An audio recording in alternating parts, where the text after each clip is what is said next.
कौन कहता है कि वक्त नहीं बदलता? मेरे भाई सब कुछ बदलता है, सिर्फ और सिर्फ तुम्हारी मेहनत से। आप मेरे पीछे गाड़ी देख रहे हो, 1 2 3, पहली थार, दूसरी स्कॉर्पियो, फिर थार। हम 3 दोस्त थे, मिडिल क्लास।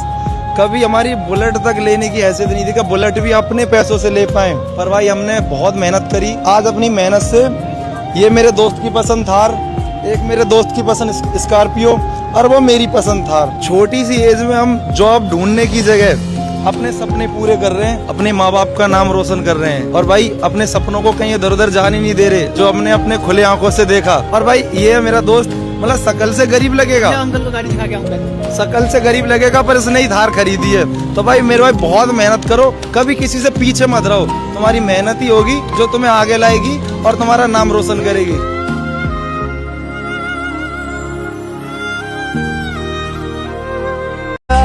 नजरें मिलाकर चुरा मत लेना, दोस्त बनाकर दुश्मन बना मत देना। माना कि बहुत दूर रहते हैं हम आपसे, लेकिन इसी बहाने से भुला मत देना। नफरत तो मोहब्बत से हुई है, वरना वो शख्स वो तो आज भी पसंद है मुझे। भी किसी सच्चा प्यार करते हैं ना, तो ये कहानी को लास्ट तक सुनिएगा। ये कहानी ना आपके दिल को छू जाएगी। एक लड़की एक लड़के से बहुत प्यार करती थी, लेकिन उस लड़की की शादी कहीं और फिक्स हो जाती है। तो लड़का उससे कहता है कि चलो भाग कर शादी कर लेते हैं। तो लड़की उससे कुछ लाइंस कहती है, सुनिएगा कि हाँ ये सच है कि तू नहीं, चैन नहीं, सुकून नहीं। हाँ ये सच है कि तू नहीं, चैन नहीं, सुकून नहीं, इससे बुरी जिंदगी क्या होगी। हम सब्र कर कर अपना लेंगे, जिसकी लिखी कलाइयों में चूड़ियां होंगी। तुम ही सोचो, क्या तुम्हारे मन में एक बार भी ये ख्याल नहीं आएगा कि तुम ही सोचो, क्या तुम्हारे मन में एक बार भी ये ख्याल नहीं आएगा, जो लड़की अपने माँ बाप की नहीं हुई वो मेरी क्या होगी। सच में चाहने से शादियां नहीं होती, शादियां तो किस्मत से होती है, वरना भगवान को कभी अपने प्यार से अलग नहीं होना पड़ता। सच्चे प्यार के लिए अली जैन, तुमने अपनी वाइफ को कुल कायनात क्यों बोला? यार मुझे नहीं पता था कि यहाँ पर ऐसे अजीब लोग भी रहते हैं। माँ कौन है? अगर माँ ना होती ना, तो ना तुम लोग मेरी वीडियो देख रहे होते, ना मैं आज वीडियो बना रहा होता। माँ है तो आज हम सब हैं। माँ, बहन, भाई, बाप, ये सब खूनी रिश्ते हैं, ये चाहकर भी खत्म नहीं हो सकते। आप इनको कुल कायनात बोले ना बोले, ये तब भी आपके साथ हैं। और रही बात कुल कायनात की, तो मेरी वाइफ मेरी कुल कायनात भी है, मेरी अंतल हयात भी है, मेरा सुकून भी है, मेरी जिंदगी भी है, एवरीथिंग है मेरी। एक मर्द को ऐसा होना चाहिए, क्योंकि मैं आपको बताता हूँ, जरा कान खोल के मेरी बात को सुनिएगा। अगर एक लड़की अपना सब कुछ छोड़ के आपके पास आ रही है, आपको तरस नहीं आता? आप खुद सोचे ना, एक लड़की, उसका नाम बदल गया, उसका खानदान बदल गया, उसका घर बार बदल गया, उसका सब कुछ बदल गया, तो क्या आप खुद को इतना नहीं बदल सकते कि अपनी वाइफ को हक दे सको? एक लड़की और चाहती क्या आपसे?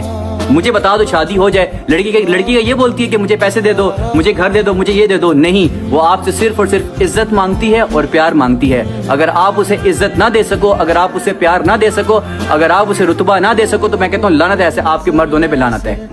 मेरी वाइफ मेरा सब कुछ है। मैं जब तक रहूंगा अपनी वाइफ को कुल कायनात ही समझूंगा। इसकी क्लैरिफिकेशन दे चुका हूँ कि एक लड़की जब अपना सब कुछ छोड़ देती है, तो आपका ये फर्ज बनता है कि आप भी उसके साथ खड़े रहो। यार एक लड़की इतनी कुर्बानियां देती है, शादी के बाद आपके बच्चे की माँ बनती है। बच्चा देना आसान होता है? अभी कुछ दिन पहले की वीडियो थी ना, जो छोटी प्यारी मरियम है वो मर गई थी। किस लिए मरी थी? बच्चा डिलीवरी के वक्त मरी थी। इतनी चीज आपको समझ में नहीं आती? कुछ नीचे लिख रहे थे, कुल कायनात क्यों बोल रहे हो, अंतल हयात क्यों बोल रहे हो? भाई मैं क्यों ना बोलूं? आप लोगों के पास अकल नहीं, मेरे पास बहुत अकल है। मैं आज कहीं फेमस हूं तो मैं इसी वजह से फेमस हूं कि मुझे मेरी माँ ने औरतों की रिस्पेक्ट करने का सिखाया है। मुझे एक एक चीज बताई है। अगर मैं औरत को, या अगर मैं अपनी बीवी को इज्जत नहीं दूंगा, तो मेरे में फिर क्या फिर मैं मर दूं फिर? अच्छा एक बात बताओ, लड़का और लड़की में क्या फर्क है?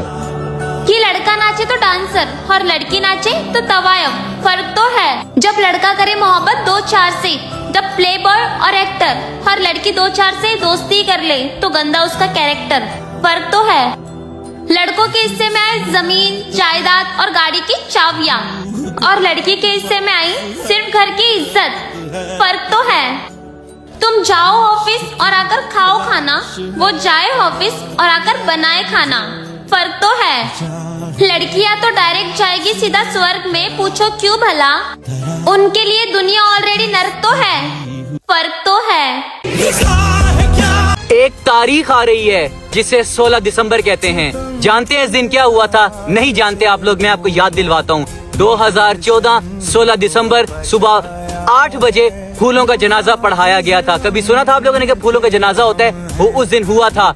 7-7 साल के बच्चे, 5-5 साल के बच्चे, उनके इतने सीनों में इतनी बड़ी बड़ी गोलियां उतारी गईं। एक माँ ने कितनी चाहत से अपने बच्चे को तैयार किया था। एक माँ ने कितनी चाहत से अपनी बच्ची को तैयार किया था कि मेरी बच्ची स्कूल जा रही है, मेरा बच्चा स्कूल जा रहा है। लेकिन उस माँ को नहीं पता था कि ये उसके लाल का आखिरी दिन है। इसके बाद वो कभी अपने बच्ची को तैयार नहीं कर पाएगी। एक बाप ने कितने शौक से अपने बाइक के ऊपर कपड़ा मारा होगा। एक बाप ने कितने शौक से अपनी गाड़ी के ऊपर कपड़ा मारा होगा कि मैं अपने बच्चे को स्कूल छोड़ने जाऊंगा। लेकिन उस बाप को नहीं पता था कि मेरा बेटा, मेरा चश्मो चिराग, उसका ये आखिरी दिन है। आज के बाद मैं कभी अपने बच्चे को स्कूल छोड़ने नहीं जाऊंगा। इस वाक़े को आज 12 साल हो गए हैं, लेकिन लोग भूल चुके हैं। जैसे 16 दिसंबर आती है, हम लोग नए नए नेशनल सॉन्ग इंट्रोड्यूस करवा देते हैं। बता क्या पूछता है वो, किताबों में मिलूंगा मैं। क्यों भाई? कोई इंसाफ ना मिल सका। जो टेररिस्ट मारे गए, जो पकड़े गए, किधर गए, कुछ भी नहीं पता। लेकिन अफसोस, हमारे पाकिस्तान में ऐसा होता आया। 2014 का सानिया था। आज भी लोगों को नहीं पता कि 2014 में क्या हुआ था 16 दिसंबर को। लेकिन अगर जो जानना चाहता है इस वीडियो को देख ले और जाके सर्च करे कि 2014 16 दिसंबर को क्या हुआ था। छोटे छोटे बच्चों के सीनों में गोलियां उतारी गई थी, टीचरों के साथ ज्यादती की गई थी, टीचरों को मारा गया था, एक टीचर को जिंदा जला दिया गया था। कहाँ गए वो सब अल्लाह के पास चले गए। लेकिन इंसाफ आज तक न मिल सका। अल्लाह माफ करे, अल्लाह सब्र दे उन वालिदैन को जिनके लिए ये डेट एक किसी कयामत से कम नहीं है 16 दिसंबर की। लड़कों से दोस्ती मत करो, यहाँ मत जाओ, वहाँ मत जाओ, छोटे कपड़े मत पहनो। अगर ऐसा कहने वाला लड़का तुम्हारे पास है तो उस लड़के की बातें सुनकर खुद को सुधार लो, क्योंकि ऐसे लड़के जिंदगी भर साथ देते हैं मेरी जान। ये बात अपने दिमाग में उतारो। जिस लड़की को मेरी मोहब्बत बनकर मेरे साथ फोटो खिंचवाने में दिक्कत थी, आज वो लड़की किसी और की बाहों में फोटो खिंचवा कर अपनी डीपी लगा रही है। जो लड़की इंस्टा रिक्वेस्ट में आए हर लड़के को अपना दोस्त बना लेती थी, आज वो लड़की अपना अकाउंट प्राइवेट करके लॉयल्टी दिखा रही है, हैं? हम तेरी एक एक नस से वाकिफ है मेरी जान। चाहे तू अपना अकाउंट प्राइवेट कर लिया, पासवर्ड अपने नए आशिक को दे दे, मोहब्बत तुझसे फिर भी ज्यादा दिन नहीं निभा पाएगी। जिस दिन दिखेगा तुझे फायदा एक नए लड़के की तरफ, उसी दिन तू एक और दिल तोड़कर चली जाएगी। और जिस लड़के के साथ खा रही है तू कसमें फिलहाल, उस लड़के को मैं बता दूं, अगर मोहब्बत की है तो बर्बाद होने का भी दम रखना, क्योंकि जिससे मोहब्बत तू कर रहा है वो हमारी भी मोहब्बत रही है, उससे लगाव थोड़ा कम रखना। तेरी मोहब्बत की एक एक नस से वाकिफ है हम, तुझसे पहले इसके आशिक बेचारे मर रहे हैं। और अपनी मोहब्बत की एक एक तस्वीर को जरा संभाल कर रखना, आगे तेरे काम आएगी, क्योंकि हम भी तेरी मोहब्बत की एक तस्वीर से अब तक गुजारा कर रहे हैं। शौक हसीना उनके होठों से नहीं, गांधी जी के नोटों से पूरे होते हैं लाला। 40 के बाद आदमी कितना पढ़ा लिखा है या अनपढ़, इसकी कोई वैल्यू नहीं है। कई बार आप जब सब्जी वाले या चाय वाले के पास खड़े होते हैं और आपको अचानक पता लगता है कि इसकी इनकम तो मेरे से भी बहुत ज्यादा है और वो भी टैक्स फ्री, तो बड़ा धक्का लगता है। 50 के बाद कोई कितना ही सुंदर हो, उसका चेहरा इतना बिगड़ जाता है कि जैसे दुनिया का सबसे बदसूरत व्यक्ति हो।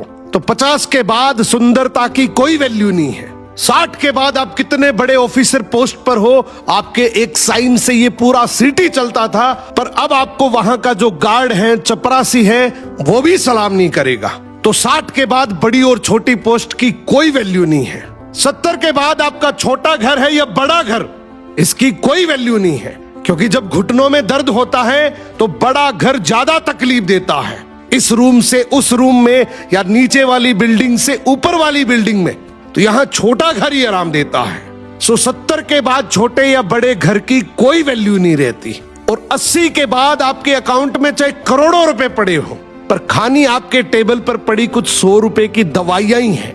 आदमी सारी जिंदगी भाग भाग के, दौड़ दौड़ के, पता नहीं कितने पड़पंज रचे होंगे पैसे के लिए। देखो ये जो हमारे दिमाग में थीम बैठी हुई है ना, अपना टाइम आएगा या हम उस टाइम एंजॉय करेंगे, असल में हो ये रहा है कि हम हर दिन बुढ़ापे की तरफ जा रहे हैं। और बुढ़ापे में हमें सिर्फ स्ट्रगल करना है बीमारियों से और कुछ नहीं। और हमारी आंखों के सामने हमारे रिलेटिव, हमारे बच्चे, यहां तक कि हमारे नौकर उन पैसों से एंजॉय करेंगे जिसको हमने पूरी जिंदगी दांव पर लगा के कमाया है। सो प्लीज जहां भी हो एक बार रुककर जरूर सोचो कि जो कुछ भी आपको भगवान ने दिया है ना, उस पैसे से अभी आपको एंजॉय कैसे करना है। जहां लोग साथ छोड़ देंगे मेरा, वो साथ निभाएगा मेरा। मुझे गुरूर नहीं यकीन है, मेरी एक कॉल पर वो जरूर आएगा। मेरी औकात नहीं है कि तुझसे शिकायत करूं ऐ मेरे अल्लाह। दुख मिले हैं जिंदगी में तो गलती भी मेरी ही होगी। माफ करे करता नहीं धर्म नहीं जाति भेदभाव में आज सिखा रहे हैं इस धरती पर कोई इंसान जिसमें मैंने हर धन के लिए प्यार देखा है। अपने धन की इज्जत करते हो करो, पर दूसरे के धन को गलत मत बोलो, यही सिखाया है। बाकी राधा रानी जिनकी मीठी सी आवाज है, जो पूरे भारत दिलों पर करते राज है, वही तो अपने प्रेमानंद महाराज हैं। पिछले 20 साल से उनकी दोनों किडनियां फेल हैं, पर राधा रानी की कृपा से सब कुछ ठीक चल रहा था। पर अभी 8-10 दिन से उनकी बहुत ज्यादा तबीयत बिगड़ गई, लेकिन उनके लिए हर धन के लोगों बहुत सी जगहों पर दुआ की जा रही है। पता नहीं उनके ऊपर ये कौन सी मुसीबत आई है, लेकिन हमारी आने वाली पीढ़ी तक भी याद करेगी कि थे कोई गुरुजी जो खाली हिंदू नहीं मुसलमानों के दिलों में भी जगह बनाई है। हम सबकी दुआ से बहुत जल्दी ठीक होंगे, क्योंकि उनके बिना है हम सब आधे। गुरुजी आप जो कुछ भी बताते हो रियल बताते हो, लंबे नहीं करते वादे। इसलिए आज आप चाहे किसी भी धर्म से हो, पर गुरुजी के लिए कमेंट में लिख के जाना, जो यारी में जान लुटा दे यही लोग हैं ठाकुर। भरोसा करो हमारा, हम सही लोग हैं ठाकुर। तुम्हारे घर वाले जिनसे दूर रहने की सलाह देते हैं, गौर से देखो हमें, हम वही लोग हैं ठाकुर।